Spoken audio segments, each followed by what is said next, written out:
Good evening. You're watching the main news on HKIBC. I'm Raymond Yeung. Here are tonight's top stories. The United States shoots down a mystery object over Alaska. The death toll in the earthquake in Turkey and Syria climbs to over 24,000 as officials struggle to feed and house millions of survivors in midwinter. And locally, cars queue to park at Hong Kong's newest control point on the first weekend after the border fully reopened. The U.S. Air Force has shot down an unmanned object off the coast of northern Alaska, just days after a fighter took down a Chinese balloon off South Carolina. But Washington was quick to play down any links after the Chinese balloon incident sparked a diplomatic crisis. For the second time in 1 week, the U.S. Air Force has shot down an object at a high altitude. National Security Council spokesman John Kirby announced that an F-22 fighter jet has successfully shot down the object over Alaskan airspace. The unmanned object was hovering at approximately 12,000 meters over Dead Horse, a town at the edge of the Arctic Ocean and not far from the Canadian border. It was taken down at around 9 a.m. local time on Friday, just 12 hours after it was picked up by radar. Authorities said swift action was needed as the object posed a threat to civilian flights. Little information has been released so far, and Kirby pleaded for patience as the military tried to recover the debris. That it landed on water that is frozen could help us assist, make it easier for us to try to recover some of the debris. We have no further details about the object at this time, including any description of its capabilities, purpose, or origin. The object was about the size of a small car, so not similar in size or shape to the high-altitude surveillance balloon that was taken down off the coast of South Carolina on February 4. Ryder added, unlike the Chinese balloon, the object did not seem to be maneuverable. Government officials and relief agencies are scrambling to feed and shelter millions of survivors, nearly a week after a powerful earthquake devastated southern Turkey and northern Syria. At least 5 million people lost their homes in Syria alone, as the casualty toll in the two countries climbed to over 24,000 dead and 100,000 injured. With large areas reduced to rubble, shell-shocked victims of the Turkish and Syrian earthquake are wondering how to rebuild their shattered lives. Survival is the key question. Some are fortunate.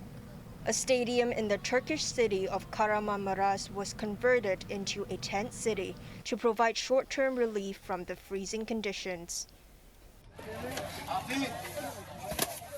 While aid is pouring in from all corners of the world, it's not flowing to all victims. A United Nations convoy finally reached Syria after most of the initial supplies went to Turkey. Syrian President Bashar al-Assad, who visited the injured in a hospital in Aleppo, blamed U.S. sanctions for holding up aid. Across the border, Turkish survivors anxiously watching rescue efforts accused officials of acting too slowly. There's no electricity, this man said. People will die from the cold and hunger. Amid the grief and despair, miraculous rescues continue. After more than 90 hours under the rubble, 10-day-old Tagiz Ulas was saved. There were cheers when Hajir Murat Kalinch was pulled out after an agonizing 110 hours under the debris of his collapsed building. Moments later, his wife Razieh was stretchered to an ambulance as neighbors gave thanks for what's becoming a rare scene in the devastated region. Hong Kong is also doing its part in trying to save lives in quake-hit Turkey.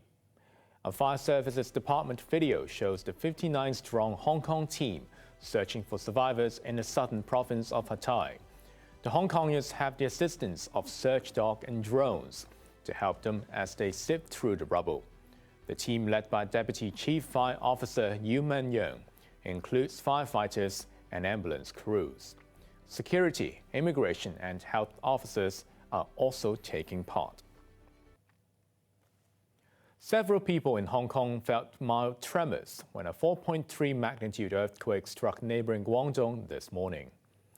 Online footage showed the moment the quake hit Heyuan City at 10:41 a.m., forcing the evacuation of some local residents. The China Earthquake Network Center said the tremor was at a depth of over 11 kilometers. In Hong Kong, the observatory received at least 10 reports of mild shaking for a few seconds. There were no immediate reports of casualties or damage in Heyuan, which is about 170 kilometers north of Hong Kong. Last Sunday, a 3.2 magnitude quake rocked Foshan City, also in Guangzhou. Police have stepped up vigilance against parallel traders.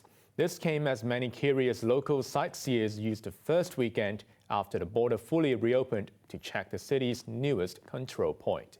Chloe Fong reports. There was a queue today outside the car park of Hengyun Y, Hong Kong's newest cross-border control point. Car park staff asked motorists whether they had a reservation. Those who hadn't were told to leave.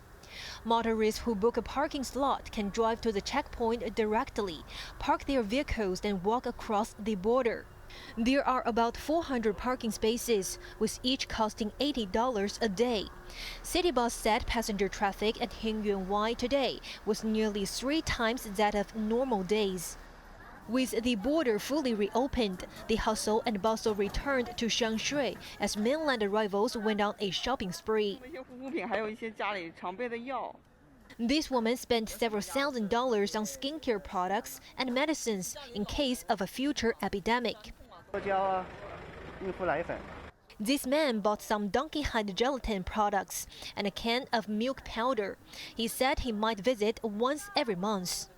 Police Commissioner Raymond Yeung, meanwhile, warned that patrols will be stepped up to counter parallel trading, where goods are bought in Hong Kong for resale across the border.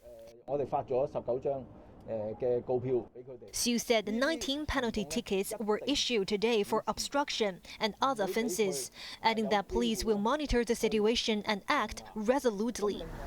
On the first weekend after the border fully reopened, not many mainland tourists were seen at the Euro hotspots in Tsim and Causeway Bay. But over 100 tour group travelers visited Ocean Park. Chloe Fong, HKIBC. The Consumer Council does not expect complaints from cross-border travelers to increase now that quarantine-free travel has been restored. We don't have a crystal ball to predict how many complaint cases from tourists as a result of the opening up of our border.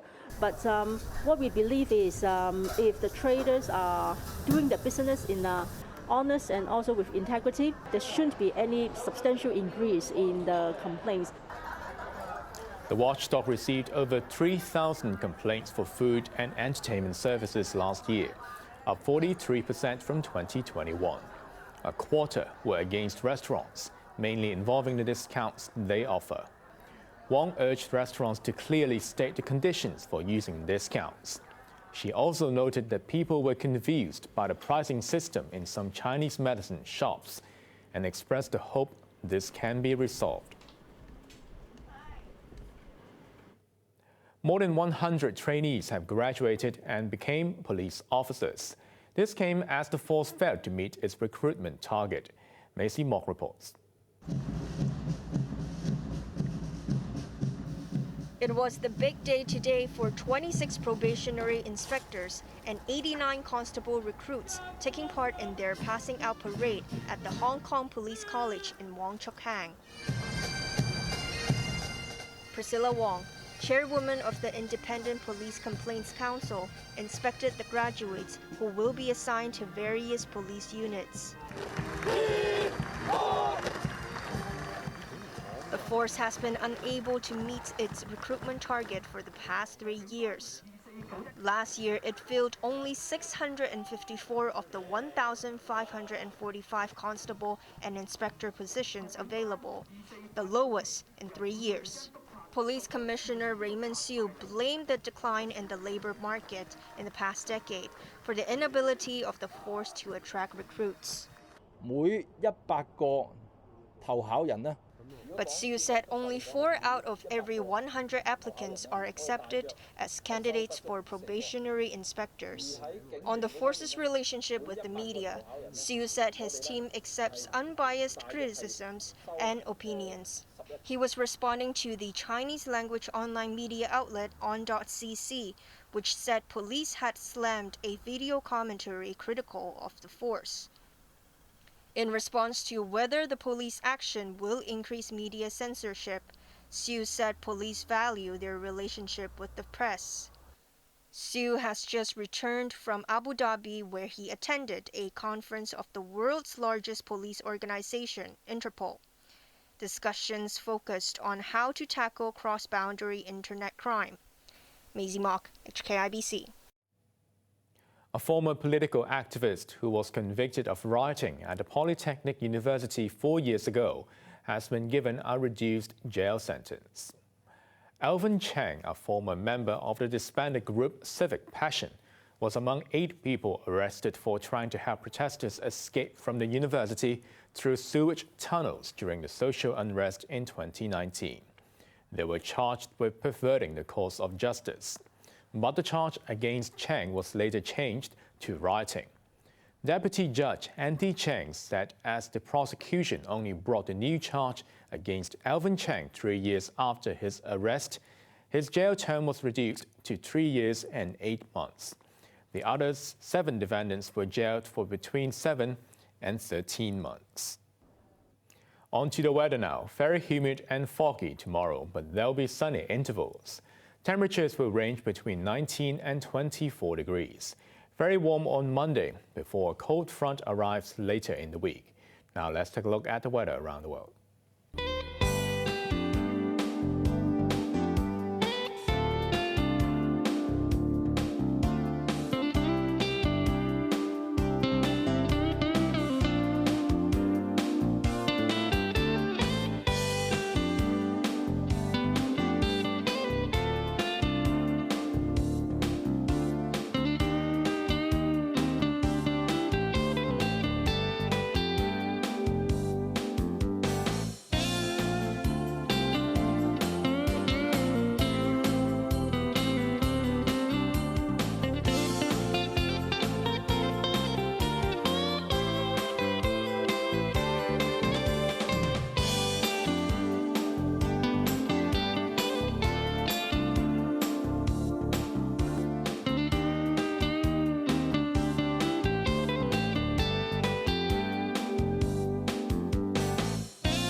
That's our main news for Saturday night. Join us for more news at 11. I'm Raymond Yeung. Thanks for watching. Good night.